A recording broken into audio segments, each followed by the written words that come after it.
시청자 여러분 안녕하십니까? 한 주간의 한인사회 주요 소식을 정리해드리는 KBN 뉴스 주간 브리핑입니다. 오늘 첫 소식입니다. 지난 주말 제106주년 3.1절을 맞아 뉴욕, 뉴저지에 대한독립 만세 소리가 울려 퍼졌습니다. 참석자들은 선조들의 3.1 정신을 되새기고 순국선열의 숭고한 뜻과 정신을 기렸습니다. 대한독립 만세! 지난 토요일 뉴저지 한인회관에서 제106주년 3.1절 기념식이 개최됐습니다. 기념식에는 뉴저지 한인회 임원과 관계자들, 재향군인회, 뉴저지 한인상록회, 뉴저지 내일협회 등 한인사회 주요 단체 대표들과 지역 주요 정치인들, 그리고 버겐카운티 공무원 등이 내빈으로 참석해 성황을 이뤘습니다. 최상목 대통령 권한대행은 뉴욕 총영사관 임수용 동포 담당 영사가 대독한 기념사에서 어려운 시기 국민 통합을 강조했습니다. 지금 우리 사회 곳곳에서는 갈등과 분열의 그늘이 더욱 짙어지고 있습니다. 이념, 세대, 지역, 계층 간의 대립이 깊어지면서 국민들의 우려도 커지고 있습니다. 우리 앞에 놓여있는 위기를 극복하고 미래 세대가 자랑스러워할 조국을 만들기 위해 지금 무엇보다 중요한 것은 국민 통합이라 생각합니다. 한인회관 기념식 후 참석자들은 팰리세이즈 팍 타운홀 앞으로 이동해 브로드 애비뉴 선상을 행진하며 3.1 정신을 되새겼습니다. 뉴욕 한인회도 같은 시간 맨해튼 한인회관에서 광복회, 민주평통 등과 함께 기념식을 개최하고 순국 선열들의 숭고한 뜻과 정신을 기렸습니다. 한편 앞서 27일엔 롱아일랜드 나소 카운티에서 제6회 유관순상 시상식이 개최됐습니다. 나소 카운티 감사원장과 카운티 의원 등 관계자들이 참석한 가운데 한인 등 총 6명의 고교생들이 수상의 영광을 차지했습니다. 트럼프 행정부의 불법 체류자 단속이 진행되고 있는 가운데 각종 루머까지 나돌고 있어 불안감이 가중되고 있는데요. 뉴욕 총영사관은 지금까지 한인들의 체포나 구금 사례는 없다고 밝혔습니다. 영사관 측은 지나치게 우려할 필요는 없지만 예기치 못할 불이익을 받는 일이 없도록 유의해달라고 당부했습니다. 뉴욕 총영사관이 지난 28일 최근 시행되고 있는 불법 체류자 단속 관련 한인 언론 기자 간담회를 개최했습니다. 영사관 측은 현재까지 뉴욕과 뉴저지 등 뉴욕 총영사관 관할 지역에서 이민세관 단속국에 의해 체포된 한인 이민자는 없는 것으로 파악됐다고 밝혔습니다. 현재까지 이제 저희들이 파악한 바에 의하면은 우리 국민들로부터 접수한 영사 조력이 없는 것으로 봐서 아직까지는 그런 사례가 확인되지는 않는 것으로 저희들이 알고 있습니다만 우리 총영사관에서는 계속해서 이제 그 관련 동향을 면밀하게 모니터링하고 있고요.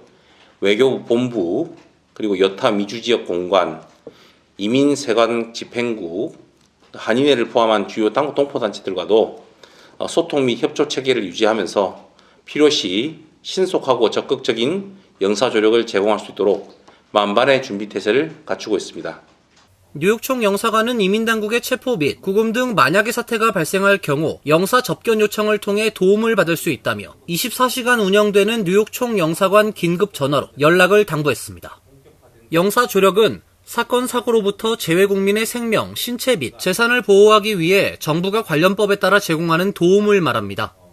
연방이민당국은 한국 국적자를 체포했더라도 한국 공관에 이를 통보할 의무가 없기 때문에 당사자가 직접 영사 조력이 필요하다는 의사를 밝혀야 합니다. 영사 조력은 체포된 본인이나 가족 등이 요청할 수 있는데 피구금자 소재 및 신원 확인, 통역 및 변호사 조력 제공, 구치소를 방문 면담, 부당 대우 및 인권 침해 여부 확인 및 시정 요구, 여권 발급 등 귀국 지원 등이 제공됩니다. 영사관은 미국에 체류 중인 한국 국적자는 비자 유효기간 만료 전에 적기에 갱신하고 법적 지위 증명을 위한 유효 서류를 항상 지참하고 비상시 도움을 받을 수 있는 연락처를 준비해야 한다고 당부했습니다. 또 경미한 법 위반에도 유의해야 한다며 특히 학생 비자를 소지한 유학생은 불법 취업이 적발되면 심각한 이민법 위반으로 간주될 수 있다며 주의해야 한다고 강조했습니다. 한국 정부가 외국인 대상 전자입국 신고 제도를 시행하고 있습니다. 한국을 방문하는 한인 시민권자 등은 스마트폰으로 미리 신고서를 작성할 수 있습니다. 법무부는 지난달 24일부터 미국 시민권자 등 외국인을 대상으로 전자입국신고제도 이용을 홍보하고 있습니다. 외국인이 한국을 방문할 때 더 이상 인천공항 등 입국심사관에게 종이 입국신고서를 제출하지 않아도 된다면서 방문자는 미리 온라인으로 입국신고서를 작성하면 기존의 종이 입국신고서 작성 없이 입국할 수 있다고 설명했습니다. 전자입국신고는 한국 도착 3일 전부터 온라인 웹사이트에 접속해 신청하면 됩니다. 대상은 전자여행 허가 등 90일 이하 단기사증 소지 외국인과 외국인 등록을 마치지 않은 장기사증 소지 외국인 등입니다. 전자입국신고 작성 때는 신청자 이메일 주소, 여권, 입출국 일정 등 여행 정보, 체류 여행지 및 연락처 등 체류 정보가 필요합니다. 전자입국신고 작성 및 제출 완료 시에는 별도의 확인서를 소지하지 않아도 정상적으로 입국심사를 받을 수 있습니다. 또한 법무부는 전자입국신고 홍보와 별도로 12월까지 기존 방식의 입국심사장 종이 입국신고서 이용도 가능하다고 전했습니다. 한편 법무부는 미국 등 일부 국가에 적용해온 전자여행 허가제 한시 면제 조치 기간을 12월 31일까지 연장했습니다. 미군에 입대해 시민권을 취득한 한인이 팬데믹 이후 크게 증가한 것으로 나타났습니다. 외국 국적자 중 한인은 10번째로 많았는데요. 신분 문제 해결과 안정적인 직업을 위해 입대를 선택하고 있는 것으로 나타났습니다. 이민서비스국 미군 귀화 통계에 따르면 최근 5년간 한국 국적자로서 미국 시민으로 귀화한 한인은 총 1,360명입니다. 매년 270명 이상의 한국 국적자가 미군에 입대한 이후 귀화를 선택한 셈입니다. 국적별로 보면 필리핀이 5,630명으로 가장 많았고 한국 국적자는 10번째를 기록했습니다. 아시아계만 따로 추려보면 한인은 필리핀, 중국, 베트남에 이어 4번째로 많았습니다. 이민서비스국 측은 최근 5년간 전체 귀화자 중 약 20%가 한인 등 아시아계라고 밝혔습니다. 팬데믹 기간인 2020년부터 2021년까지 한인 귀화자는 총 480명입니다. 반면 팬데믹 이후 가장 최근인 2023, 2024 회계연도에 귀화를 선택한 한인은 509명으로 약 23% 늘어났습니다. 이민서비스국에 따르면 지난해 전체 미군 귀화자는 16,209명으로 2021년 이후 계속 증가하고 있습니다. 미군은 42세까지 입대 지원이 가능합니다. 지난 5년간 미군 귀화 연령별 통계를 보면 전체 중 31에서 42세 사이 귀화자는 전체 중 32.5%에 이릅니다. 미국 모병관들에 따르면 이민자들은 크게 신분 문제 해결과 안정적인 직업을 얻기 위해 입대를 선택하고 있습니다. 특히 트럼프 행정부가 들어선 이후 미군에 대한 혜택을 확대하면서 입대자는 더 증가할 것이라는 전망입니다. 도널드 트럼프 대통령이 지난 4일 연방의회에서 상하원 합동연설을 했습니다. 연설의 주제는 단연 미국 우선주의였습니다. 취임 후 이룩한 성과를 강조했고 최근 진행되고 있는 정책에 대해 설명했습니다. 트럼프 대통령은 어젯밤 상하원 합동연설에서 무려 1시간 40분에 이르는 연설을 통해 미국 우선주의를 골자로 하는 자신의 올해 국정 기조를 예고했습니다. 미국이 돌아왔다란 말로 연설의 포문을 연 대통령은 자신 취임 이후 미국의 모멘텀과 우리의 정신, 자긍심, 자신감이 돌아왔다라고 그간의 성과를 홍보했습니다. 이어 이민과 교육, 보건 등 국내 의제의 관세와 가자, 우크라이나 전쟁 등 통상 외교에 이르기까지 마가와 미국 우선주의란 기조를 재차 천명했습니다. 특히 타국의 관세는 물론 비관세 장벽에 맞대응한다는 동해 보복의 원칙과 전기차, 반도체 등에 대한 전임 행정부의 보조금 지급 정책 폐지 예고가 이어졌습니다. 파나마 운하 운영권 주장과 그린란드를 향한 편입 러브콜도 빠지지 않았습니다. 트럼프 대통령은 그린란드 주민을 향해 부유하고 안전하게 해주겠다라고 제안했습니다. 자신의 전임자인 조 바이든 전 대통령을 향해서는 미국 역사상 최악의 대통령이란 비난을 퍼부었습니다. 이에 민주당에서 야유가 터졌지만 그는 멈추지 않았습니다. 연설 초반에 민주당 소속 엘그린 하원 의원이 일어서서 항의하다 퇴장당했고 민주당 의원들이 항의 피켓을 연신 연단 쪽으로 흔들어 보였지만 연설은 계속됐습니다. 트럼프 대통령은 연설에서 바이든을 무려 12차례나 언급했습니다. 언급은 환경, 인플레이션, 우크라이나 원조 등 다양한 분야에 걸쳐 나왔습니다. 오는 4월 2일로 예정된 상호관세 부과 방침도 재확인했는데 관세 부과 기준으로 부가가치세 등 비관세 분야도 고려할 것으로 보여 긴장이 커지고 있습니다. CNN은 트럼프 대통령이 이번 연설을 통해 일기 행정부 자신을 포함해 그 어떤 대통령보다도 오랜 시간 연설했다라고 평가했습니다.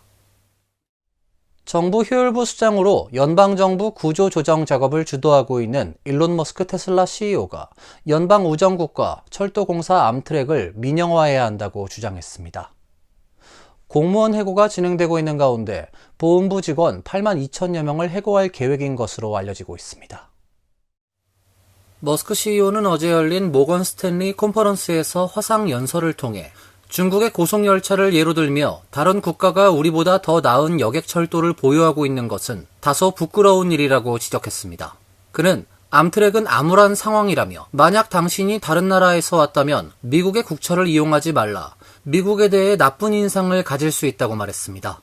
머스크는 나는 논리적으로 민영화할 수 있는 모든 것을 민영화해야 한다고 생각한다. 민영화하면 개선할 수 있는 선순환 구조가 생긴다며 기본적으로 어떤 것이든 파산할 가능성이 있어야 개선을 위한 좋은 피드백 루프가 발생한다고 강조했습니다.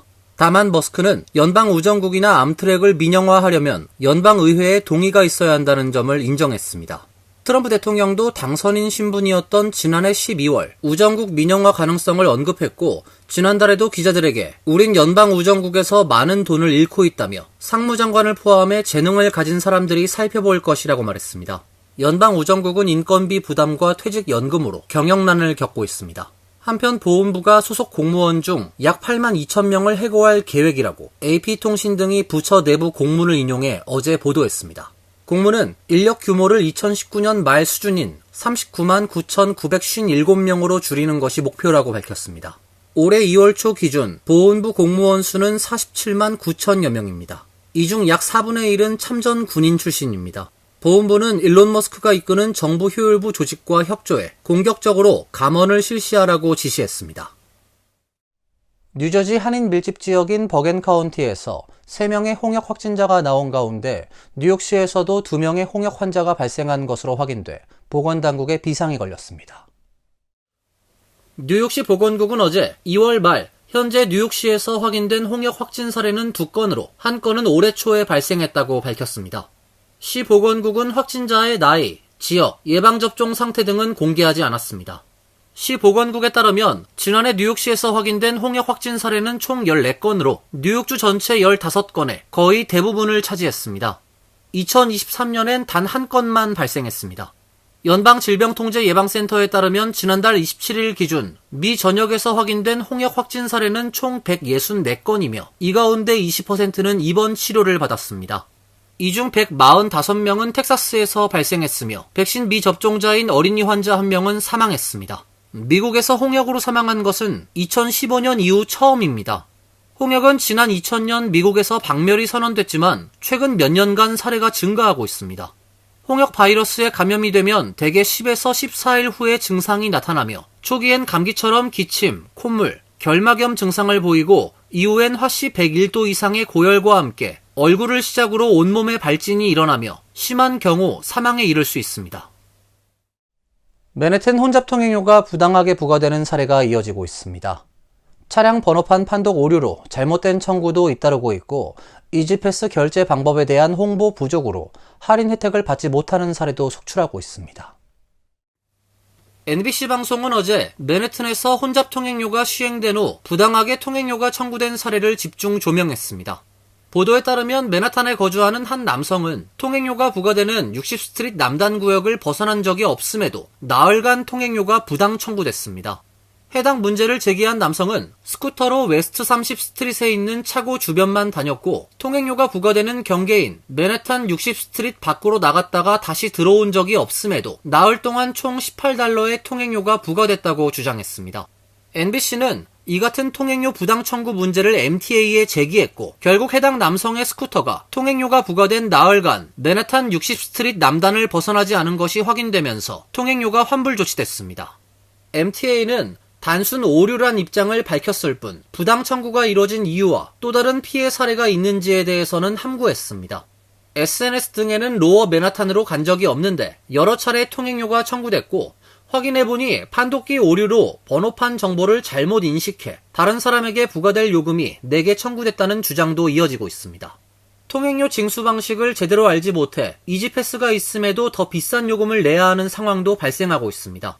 혼잡 통행료는 카메라가 차량 번호판을 촬영하고 해당 차량 정보가 등록된 이지패스에 통행료를 청구하는 방식입니다. 따라서 자신의 이지패스 어카운트에 차량 정보를 등록해놓지 않았을 경우 이지패스로 통행료가 결제되지 않고 우편으로 요금이 청구됩니다.